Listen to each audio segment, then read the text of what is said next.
How many figure development company? We'll do £20 million worth of developments in the next 12 months. What project stressed you out the most? Northgate, basically a mini hotel. That's the one where the contract went bust and we took it over. Liz Truss at a moment, we couldn't refinance it. I had to negotiate the bridge to extend it 2 years so that we could just stabilise the asset on the back end. We had to find another 300-400 grand just to finish the scheme. We had to pivot the strategy and go, right, fuck it, we're not doing AST, we're doing SA. It's just moving through shit again and again. It was meant to be 18 apartments. And it ended up being 14. We had maybe 6 different building control officers that came to site, but they were churning staff like mad. They had internal problems, but they were sending different people to site all the time. So one big person will be like, yeah, that's fine. Yeah. Someone comes back the next week and be like, got to see all of this again. Yeah, they got 5 other non-compliance that you've not seen on the last report, and you go, well, hang on, now you're asking me to unboard something I've just plastered every day, which is a fucking nightmare. One of the big mistakes we made wasn't just the market, we made some rookie errors, and one of the big ones was...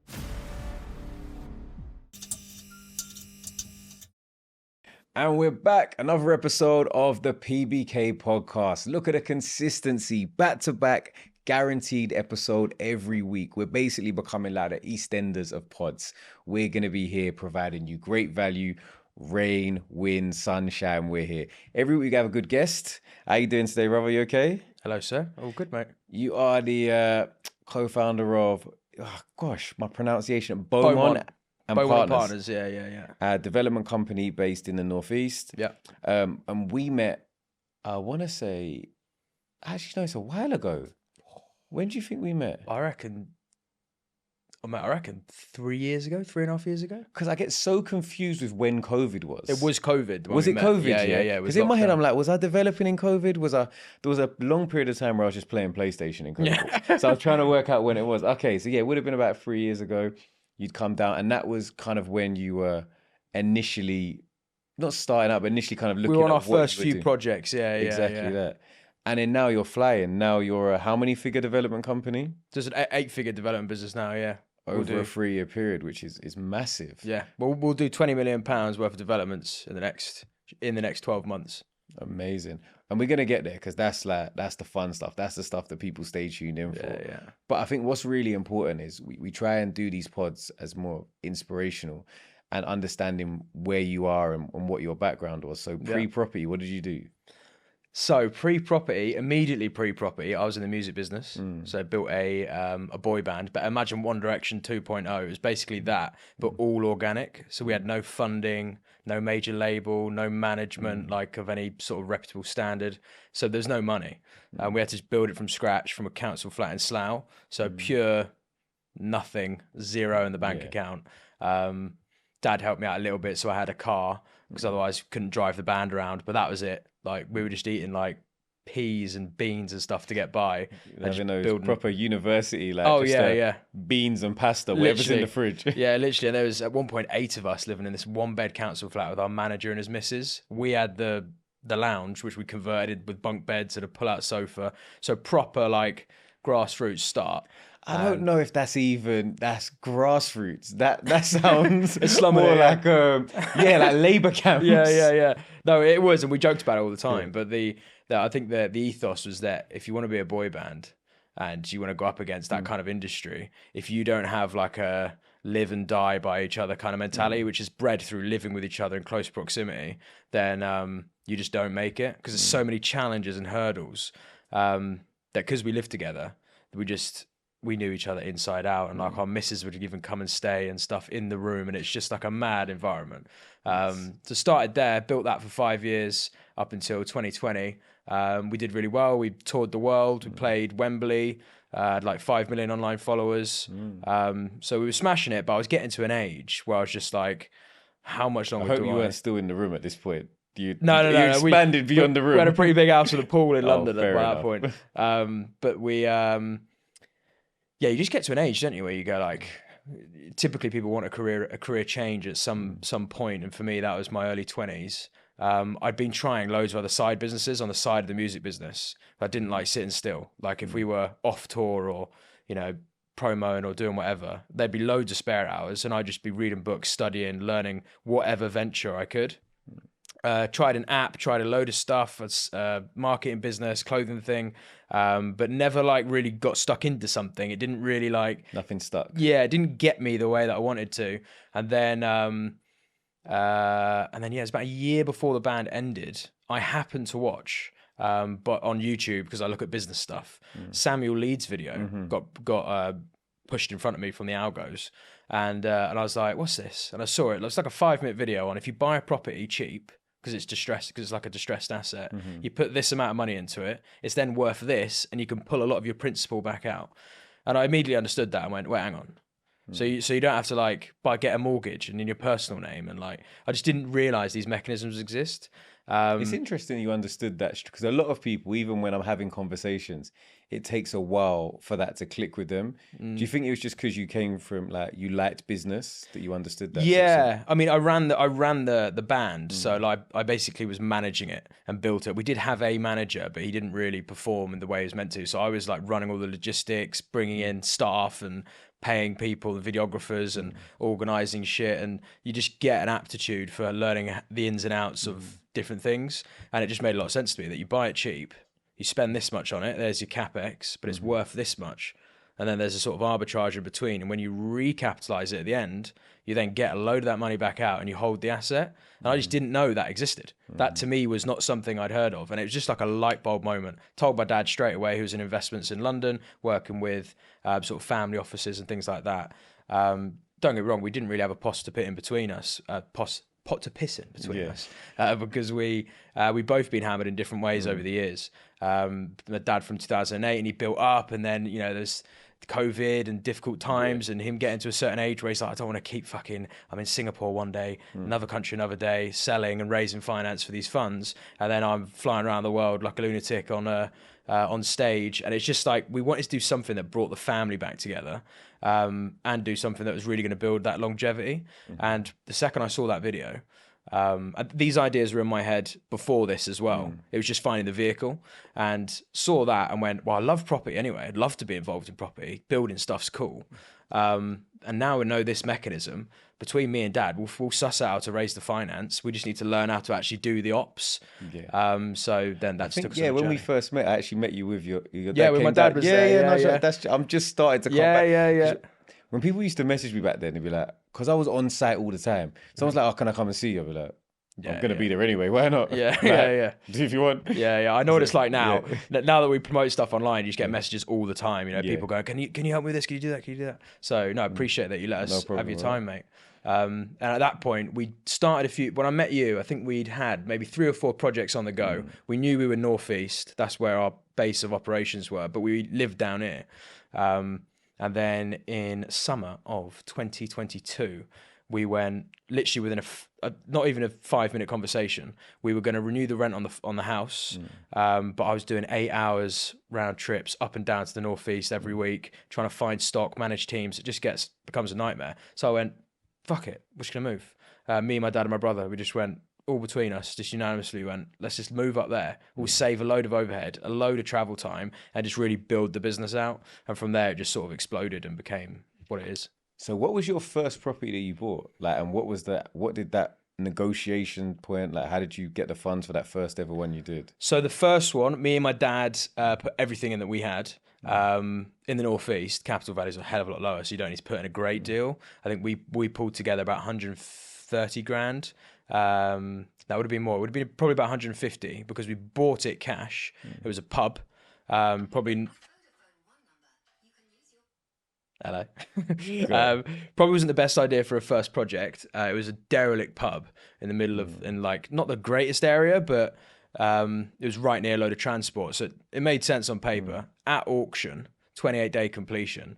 And I just looked at it, did that basic maths of put this money in, rough construction costs, this and that there. Had a project manager up there who was meant to look after the project. And we're talking September 2019. And yeah, great timing. Oh, but wicked timing. And we put all the funds in to buy it cash. It was 130 grand.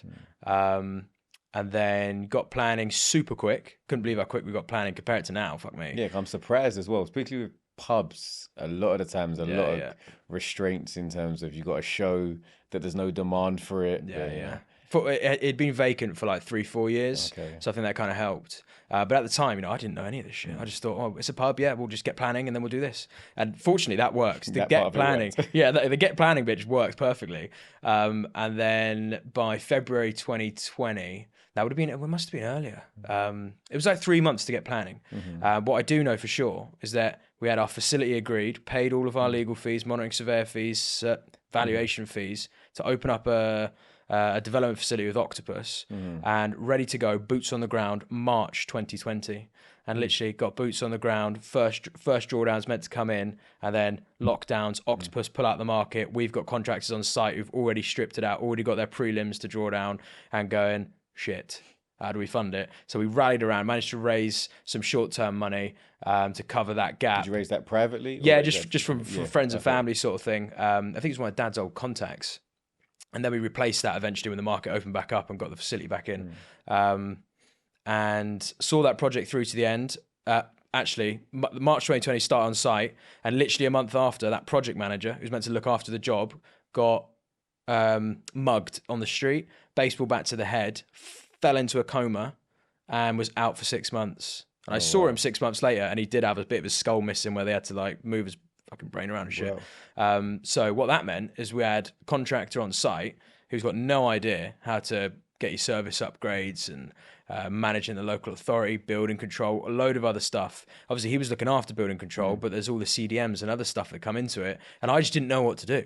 So I just had to go up there and just figure it out. And that was literally, birth through fire. I was going to say baptism of fire Literally, for the first project. So what did you actually get planning for? So planning on that pub for an 8-bed HMO on the ground floor and 5 2-bed apartments above, loft conversion, stuff like that. But that's a big first project. It is, in terms of you doing a lot of the oversight as well. Yeah. What do you think were your main takeaways from that first project? Like, what did you learn? One of the best takeaways was as a contractor, a guy called Jeff. We now fully employ him and his lads and stuff, and he's worked with us for years. And I got very fortunate that he did good by us because he could have screwed us. So that's one good, healthy takeaway. Learning lesson-wise, I mean, it's so multifaceted, isn't it? There's so many things you learn throughout that process. Yeah, like a commercial to residential conversion, a huge NSHMO, title split to flats. That's a lot. 28 grand service upgrade. That's a lot to learn. Like I said, new services alone. Yeah. That's something that... I was on the phone even up till now, like... I'll be like, in my head, I always tell myself, I'll do it next week. Oh, man. I'll do it next week. Yeah. And then before you know it has ramifications. So that's a lot. That's a very steep learning curve. Yeah. Oh, but there was this back-to-back days of me on the phone to Northern Power Grid, who were also saying they're understaffed because of COVID, councils understaffed because of COVID, building controls understaffed because of COVID, but Northern Power, fuck me, they were 6 months delayed for the service upgrade, so we had to keep working around that.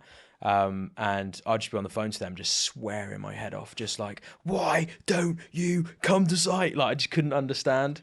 Now I understand the process and the permissions, need to close the road and all that stuff. So yeah, I think it's good that you were actually proactive, because a lot of people will just assume, when I want a power upgrade, I just call them and they'll come out tomorrow.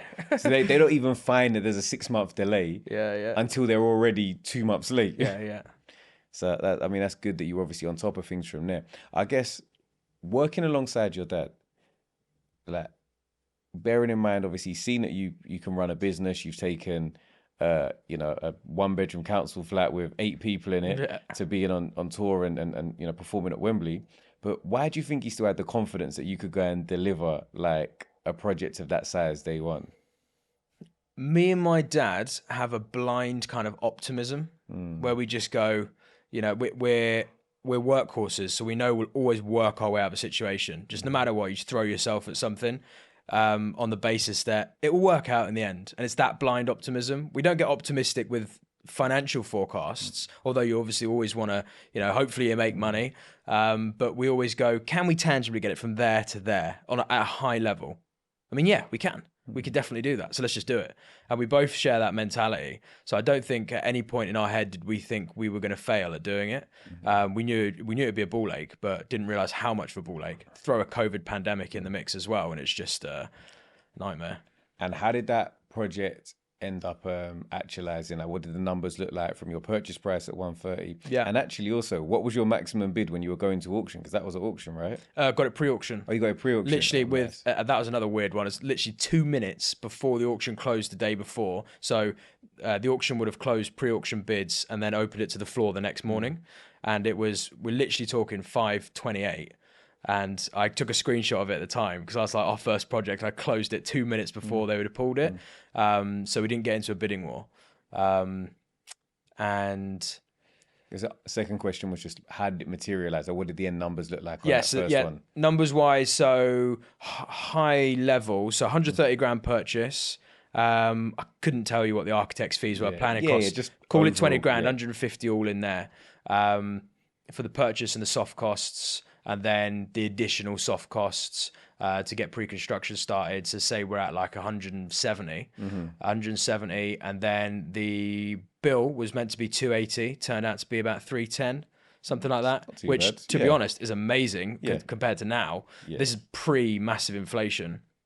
So I think we were all in at the end at about 550 to 600, including financing. And we got it valued at 710. We thought our value would be 550. So we had a very nice surprise on the back end, and we thought our rents would be around like 350, 375. They were around 450. So we had nice little surprises there. I suppose that is the benefit of property. Yeah, the over time you can, particularly at that point in time, despite the fact that the world is kind of falling apart. Yeah. Property market was It's a actually necessity flying. product, It was yeah. like stamp duty holidays, there was loads of Yeah. incentive kind of fiscal policies that were helping as well. So that was like first projects. You were doing a couple of others at that point in time. And then based on your learning experience, the positive experience, you decided to go all in and say, Yeah. look, I want to really grow this. So you're talking now about doing, 20 million next year. Was that what you forecasted? Was that where you wanted to get to? Or how does where you are now compare to, again, early years? So we've never forecasted based on vanity metrics. So GDV for us is never something we think about because particularly in the Northeast, it doesn't really matter. If you took what we were doing in the Northeast on a volume basis and stuck it in London or in the home counties, it'd be 100, 120 million or something like that. So we purely look at rental revenues. That's all we care about. But the whole reason we went to the Northeast and built our business is we wanted cash flow. Yeah, we wanted to get financially free as a family based on our rental income. That was the plan. We're pretty much there now, although we're forward funding a lot into the business as well. So there's always ebbs and flows of cash flow. But if we just stopped all business and just went, right, we'll just take the rental income and just finish the stock that we've got left, then we wouldn't need to work again, which is exactly the goal we wanted. We wanted to get to that. And off the back of that, we've built the rest of the businesses as well. One key decision we made at the start is we're not property experts, although we are now. But at the start, we were like, we don't know enough about property to go take on massive developments, even though we started with a pub conversion, but I didn't think that was big at the time. Now I understand you don't start there. Start on a small thing, like a buy-to-let or a HMO. But it works. But it worked out. Exactly, it worked out. But I would say to the viewers, I got lucky with a contractor. If that contractor could have absolutely cleaned the floor with us. And planning as well. And planning, that quickly. And planning. But then I got really unlucky with the COVID. So, balance. swings and roundabouts, yeah. But what we made clear from the start was we didn't want to take on outsized risk. We'd rather scale horizontally than vertically. We'd rather be diversified in our capital allocation and with just the actual stock we're holding for the long term. So HMOs and apartment schemes just made the most sense. Retention, no new build stuff, nothing crazy. PD where we can. We knew that much at that point. That was the best strategy. And it's kind of like, how much can you do? How many properties can you buy? How much joint venture money can you raise? We realized about 2 years in that we didn't want to actually do a lot of joint ventures. I got warned about this when we were starting out, that what you don't want, although it makes sense in the first year, you get 10 years down the road and you've got like 1,000 joint ventures, all these different SPVs people all over the place. Everybody's got different goals. People are going through separations personally. So it's just it does get quite messy. Yeah, exactly. So we what we did, instead of keep building a joint venture portfolio, we went, we'll keep doing that with sort of bespoke clients, people we've got really good relationships with and with our own money. Then we'll just offer this hands-off service to investors end to end. We'll manage the whole thing start to finish. Through this process as well, we've built our own construction company, our own lettings company, and other things. So we can offer a truly hands-off service, one point of contact with our client liaison. They don't go anywhere else. They just pay the money when they need to, and they get updated by us. So it's fully hands-off. But then we just take a fee at different points for that service. That then spits in cash flow to our development business, where you obviously always need cash. Cash flow is like the biggest takeaway from this sort of industry. I think a lot of people I speak to, like, they'll talk about having, a rental company, a construction company, a cleaning company, and various different companies. And when people on conception are talking to these entrepreneurs, they think, see, I knew it. You've got to have multiple streams of income. But I try and tell people, if you focus on doing one thing really well, you'll then, like you said, be able to, whether it be horizontally or vertically, integrate new businesses into your business just organically, off the fact that if you're already working with loads of JV partners and managing their properties, a property management company and a rental company is a natural progression. Yeah. As opposed to being like, I'm going to try and set this up all simultaneously. I think you end up spreading yourself a little bit too thin. Yeah, I think that the letting company, or if you're retaining a portfolio, that at some point you hit a critical mass on your management fees compared to employing someone in-house. Once we hit that point, we just brought it all in-house. And then the construction literally fell a week after that. The construction actually came in-house because we were on another big project during... at some point as a developer, you take on the project that you sort of bet the farm on a little bit. The project that if it goes south, it could kill you with everything you're doing. We never quite did that, albeit the first project obviously being the first one. But we'll never bet the farm on something. But we had one.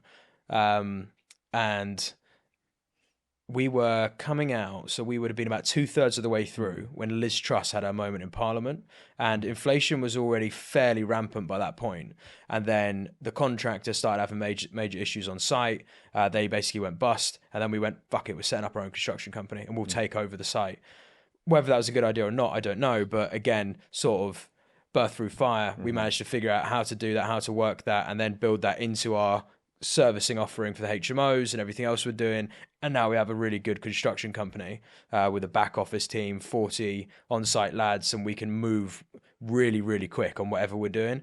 Which so we're never beholden to a contractor, which as a developer is a huge USP. And anything we buy, we build it, we manage the full design, pre-construction, everything end to end. And we use our architects basically partnered with us to do principal design, CDM, and all that stuff.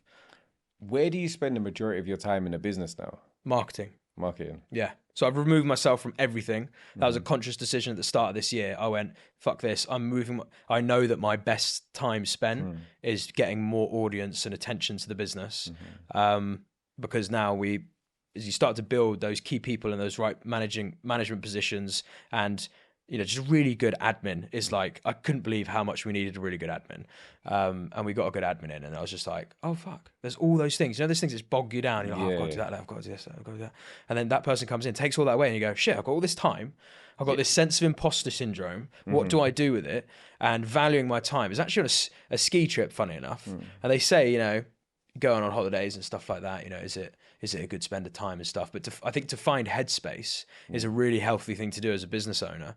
And it was on that ski trip, and it kept playing on my mind. I was like, how should I be spending my time? What's the most important thing I could be doing? Because before that, I was doing everything, from raising money, doing this, doing that. And I went, if I just do marketing, because we're getting a lot of leads through our social media, and I figure out how to build an ad funnel so that we can then effectively spend money on ads and raise finance off the back of it, then that's pretty much the most valuable thing I could bring to the business. So I started that it'd been February this year. It was on that ski trip. Literally came back, sat the full team down for our monthly meeting and went, this is what's happening. I'm no longer going to do that. We're hiring this person. So brought in 2 videographers. And then we genned Steve up, one of the guys who's working in construction. He came up to then work more on the acquisitions. And from that point then, I was overseeing bits, but mostly focusing on marketing, more audience, and other avenues, like setting up another podcast with 3 developer friends of mine. That's what this hoodie is, the Ground Up podcast. We've got to be branded, haven't we? Yeah, exactly, mate. Got to make sure. And setting that up and then bringing more audience to us and just trying to figure that stuff out.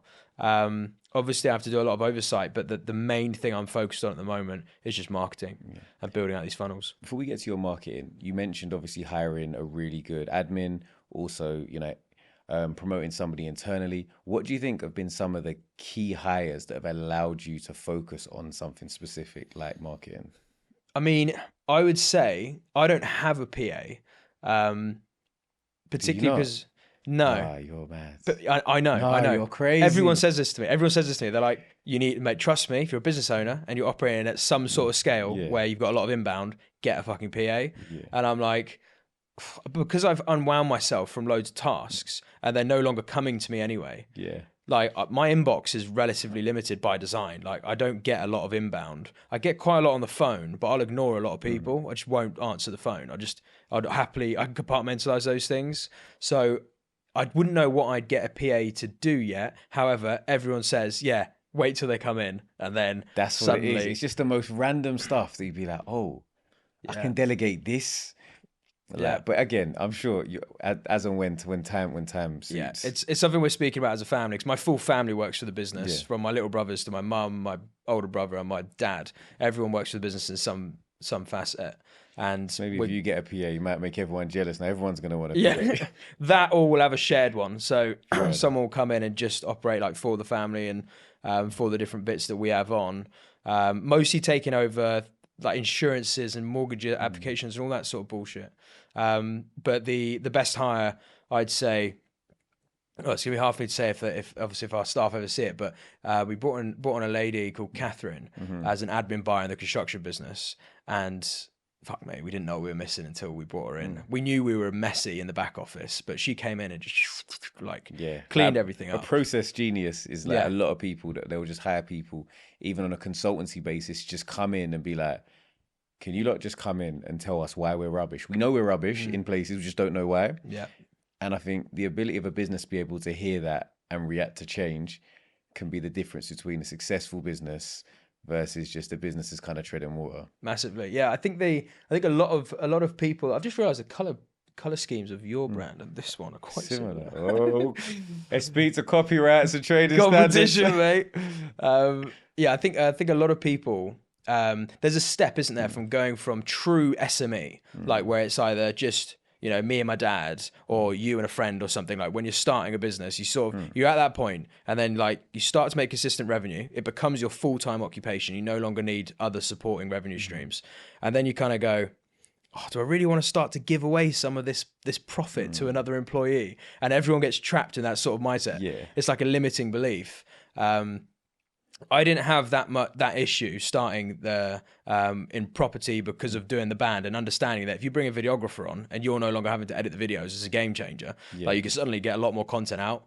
Like, lo and behold, you get more audience for it. So I knew we had to do it at some point, but I just didn't know the industry well enough to know who's the best person.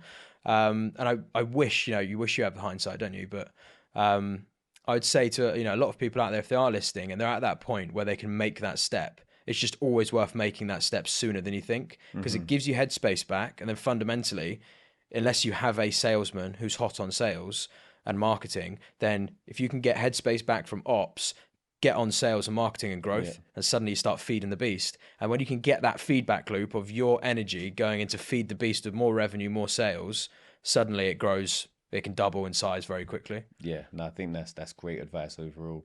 So obviously coming from like entertainment background, you're always gonna automatically understand the importance of audience. So it makes sense that you transitioned into the marketing space. But when you talk about marketing specifically, what is it that you do for your business? What works really well? Maybe what have you tried that hasn't worked so well? So I believe in a long form narrative, like a story arc almost, that could be 5-10 years in duration. Like you might not even realize it's happening. But I like the idea that if you just film everything you're up to, particularly if you're building a business, and you just film it all. We did this with the band when we're in the council flat, all the way to when we're at this mad house and on different stages. And those, over time, your audience that picks you up at whatever juncture they pick you up along that journey, they can always see the journey. Even if they watch one episode from the start, they don't have to watch all of them. And then they see where you are now. The immediate impression, it's like you watch.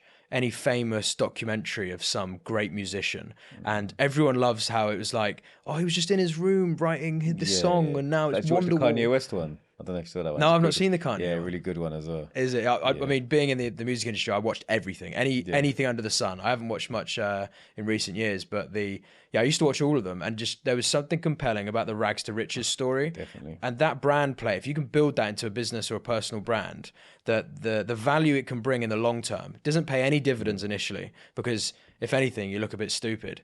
But over time, if people can see that you went from this organic place here, and then every week or every month, whatever consistency you want to release, and then 3-4 years later, you're over here, and people see that to me is one of the most powerful marketing plays, but it takes consistency and it takes time. And it's also a really good way to look at yourself intrinsically, because you can see yourself on a screen, how you're coming across, how you're portrayed, and then you can look back at yourself and go, I don't quite like those attributes I have. I want to fix them. I want to come across better. I want to talk better. I want to present things better. I want to sell better. And I don't know any other way you can have that kind of self-development, but by filming yourself over long story arcs. Because if I look at the first videos we filmed, like, it was so off, like, compared to now, where, funnily enough, I'm just being more myself. It's just much more candid. It's better. It's because we had recently we had Scarlett and Stu on, who are like TV presenters in the property space. So like Place in the Sun, Worst House on the Street, Great Home Giveaway, loads of different like award-winning property shows. And they were talking about the fact, obviously, when they started, their like kind of hard no was, we will do it on the basis that we can just be ourselves, because a lot of people come into speaking in front of the camera and you're like, okay, hello, and you become somebody totally different. It doesn't really represent your brand, and people buy into you being authentic. Definitely, yeah. I mean, there's always an element of respecting someone's attention, i.e., I always start our videos the same way. Yo, welcome back to another Beaumont Weekly, blah, blah, blah. I could go, right, guys, welcome back. So we're doing another episode today, and we're going to this thing, and it'd just not be gripping enough. Yeah, it's flat, it's boring, and it's almost disrespectful to the viewer. If I'm not bothered to deliver it, why should they be bothered to listen? Yeah. But it doesn't mean I have to go, so behind me, we're doing really well on this project and it's going to smash it, when really, actually, we're in cash flow trouble. There's this and that happening. Smash it. We're going to smash it. So I think it is important to understand where authenticity and presentation sort of meet, and everyone goes through a process of, if you're an online brand, everyone goes through a process of finding that balance.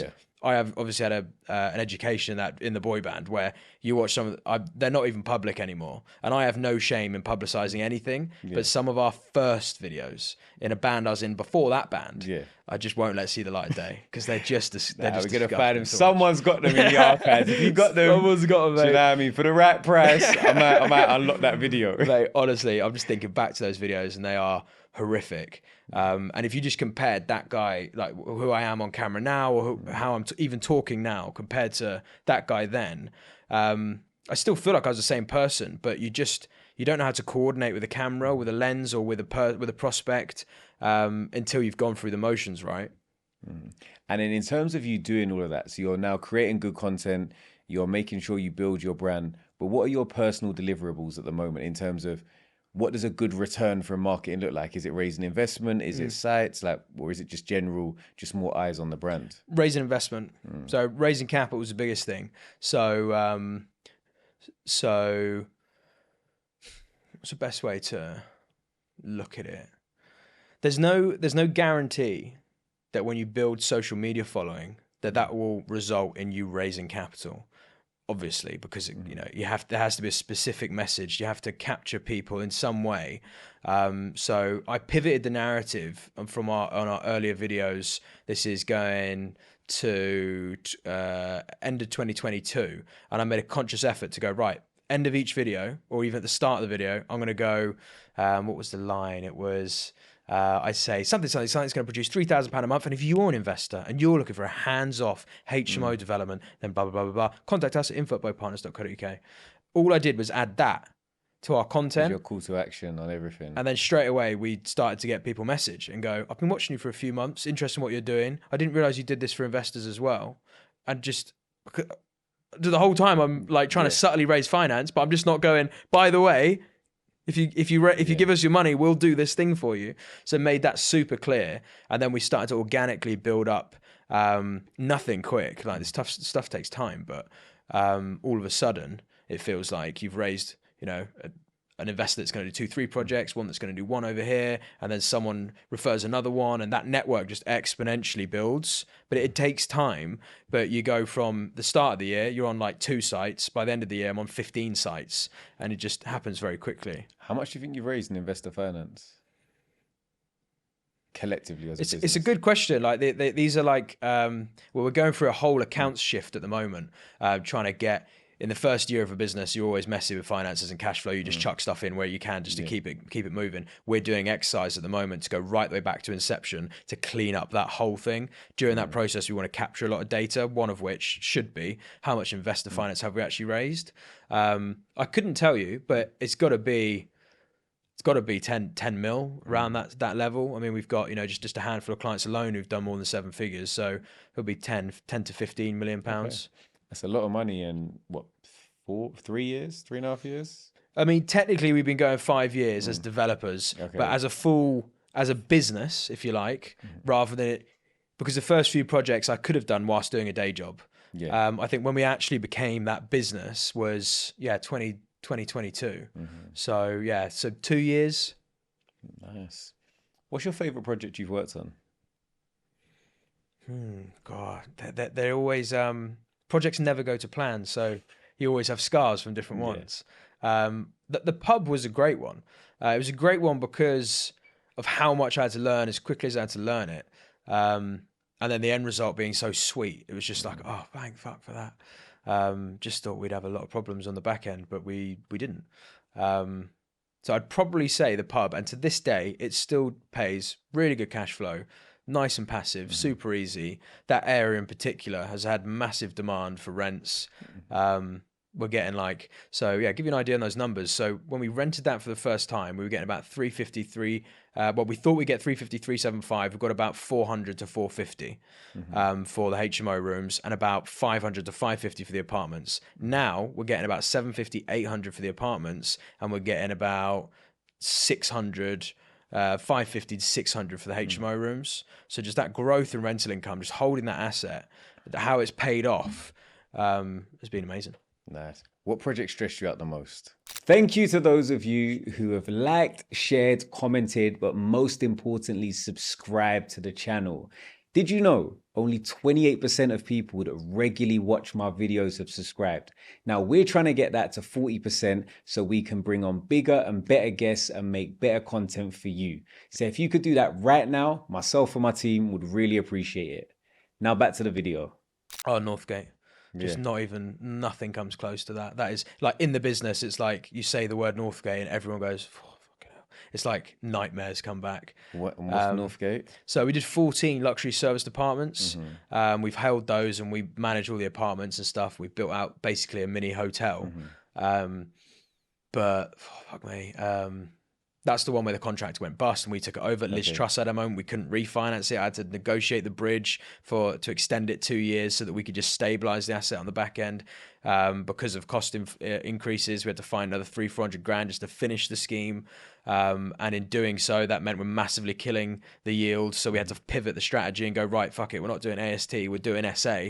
We've looked at all the market data, using tools like AirDNA and other stuff, and we realized actually there's a good model here, but then we need to build a service accommodation business and all the back end funnels that come with that. It's just moving through shit again and again. It was meant to be 18 apartments and it ended up being 14. We had the back of COVID still affecting us.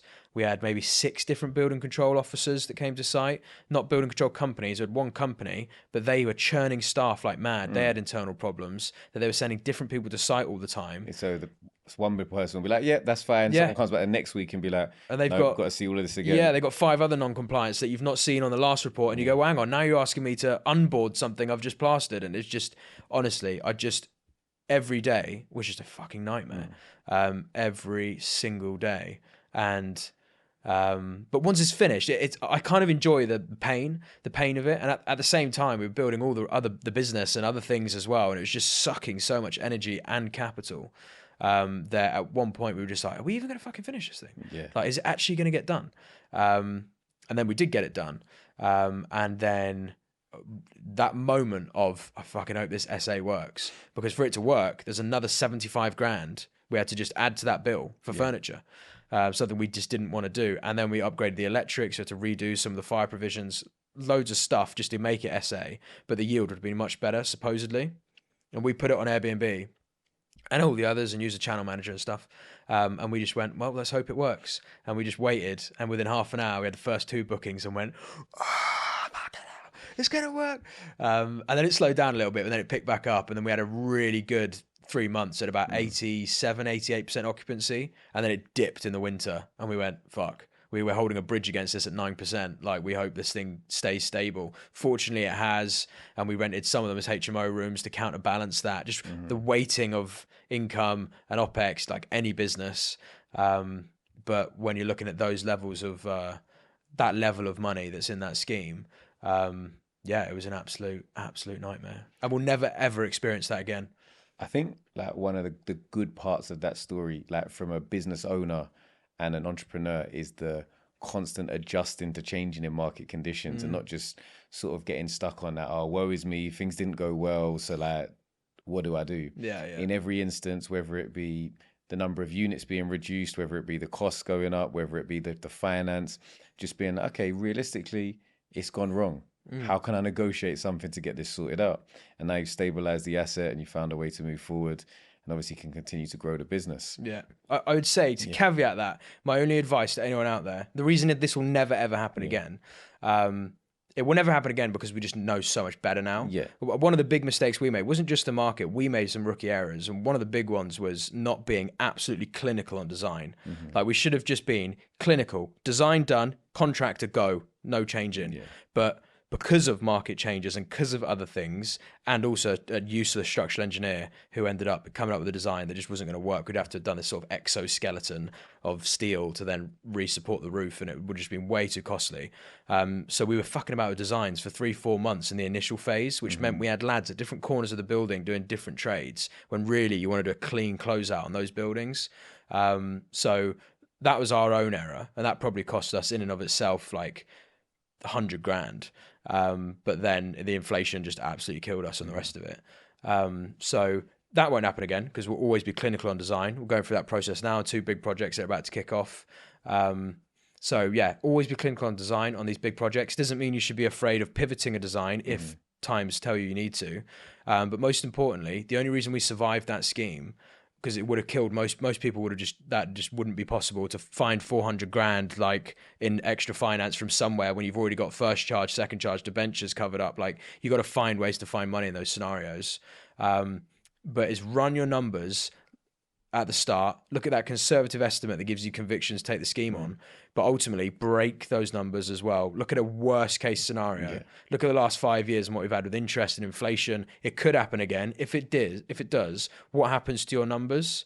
And just understand that from the start and be prepared that if that happens, can you stomach it? Can you raise the additional capital? Can you put in a provision of equity at the start to make sure you've got a cushion outside of just the dev facility? These things you can do from the start, and then having principles with your conduct and knowing no matter what, protect equity capital, always protect capital, and always finish a scheme. And sometimes those 2 things aren't possible at the same time, and you just got to balance that. That's good. See, you'll sound very knowledgeable now, particularly in terms of from meeting you, like you said, X amount of years ago to now. I can definitely tell that you've sort of lived, like, slept and breathed the business. What's that kind of done to like relationships with friends and stuff like that? Because if you've got a friend that's working maybe in Marks and Spencer's and you're talking about, oh yeah, I've got this problem of 400,000 that I can't find. Yeah. How do you find managing those relationships? So because I was in the band, I went away for many years. So my friends were used to me just being the guy that just doesn't talk to anyone until such a point where it's like you meet up and it's just no different. And I sort of just continued that in property. I don't ever burden people with my issues, not even the missus. Like, I just won't burden people with those sort of problems. Always not to internalize and bottle it up and have a big fucking outburst later, but just internalize it, get at peace with it and solve the problem. Like, that to me is like, if you have to dwell on an issue, and particularly dwell on it and tell a friend about it, then you're not putting the energy in to solve the issue. Nothing's insurmountable. So you just internalize it, man up, and just deal with it and like solve What the about with problem. like your podcast now that you've got? There are other developers as well, right? Yeah. So do you not feel having those to share like your shared That experiences is with? that is a fair point. Yeah. So you have your friends, so i.e. people not related to the industry, and you tell them about a mortgage, and they go, "Huh? What's a fucking mortgage?" Those people don't go to people in your sector. Then absolutely, yeah, absolutely. If you've got a problem and you need a solution, you don't know the solution, then having friends like that. So Jack Jiggins, Dorian Payne, Stuart Wyeth. Together, we are the Ground Up Podcast, and these boys, some of these boys are massive projects. Between us, doing $250 million in the pipeline. And Dorian, for example, he's I don't know how many units he's got now, but like 500-600 units he's banging on with. The problems he's gone through, he's got my solutions. Yeah. So having those people around, being able to build that network and offering something in return, I suppose I offer in return a marketing angle to help with the podcast. And in return, I get access to Dorian's expertise. And obviously we get along really well as mates. So finding those sort of synergies and relationships, I think can be pivotal to any business, but in property where it's so nuanced and there's so many things you have to learn. If you don't have a really good network of people who have it more experience than you, then that's in those dark moments. Don't go to a friend who's in Marks and Spencer's, but go to the friend who's building, a tower block whilst you're building your HMO, because he'll have good advice. I think that's some great advice. Final question before we let you go. So you've ran 2 businesses, both have done really well. Get to choose now between band flying, touring, maybe headlining Coachella, versus, I want to say a £250 million development company. Which one are you picking? All day, every day, the development company.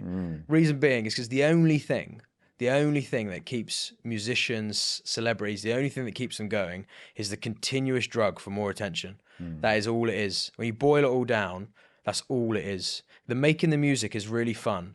It's not fun promoting it. It's not fun getting shagged about from one green room to another green room to a hotel to a tour venue, losing your life to your job. 99% boring, 1% super fun on stage, on TV, all of those kind of things. That's the thing that keeps people going. Underneath, they're all like, most of that industry is so fraught with mental health. But it's not even just mental health. It's just bad incentives. Why do you want to be a famous musician? What's that real reason? Why do you want to be a musician is a different question. If you just love making music, me and my mates still make tunes for fun. And it's way more enjoyable than the idea of, okay, we need to pull together an EP and then we need to do the music videos for that and like all the production that comes with that and then tour that thing. And it makes something that should be really fun commercial, and it's all to just get more famous. Whereas building this property development business with my family, longevity, wealth, it is genuinely a useful thing for society because people need houses. And with that skill set, I can take that wherever I want to go. Long-term vision is to build on the moon, piggyback off of Bezos and Musk and all the infrastructure they're going to build. I'm hoping our generation can contribute to something in the space race. Couldn't do that if I'm a musician. But if I learn how to build stuff, I can be useful in some way. So it's not even a question for me. All day property. No, that's amazing. Well, thank you for coming on. If people want to connect with you, whether it's for investment, whether it's opportunities they have for you, how can people find you? So probably YouTube's the easiest one. Go to our YouTube. It should just be Rye Beaumont or Beaumont and Partners. And we vlog every week. We show the inner workings of the business. Subscribe to the Ground Up podcast as well. We talk about property as well every week. Yeah. That's it. Best way. Well, thank you very much for coming on. Congratulations on all your success. Thank you, We sir. hope that it continues to grow at such velocity. This has been another episode of the PBK podcast. If you haven't already, make sure you subscribe, and we'll be back next week with another great episode. Peace.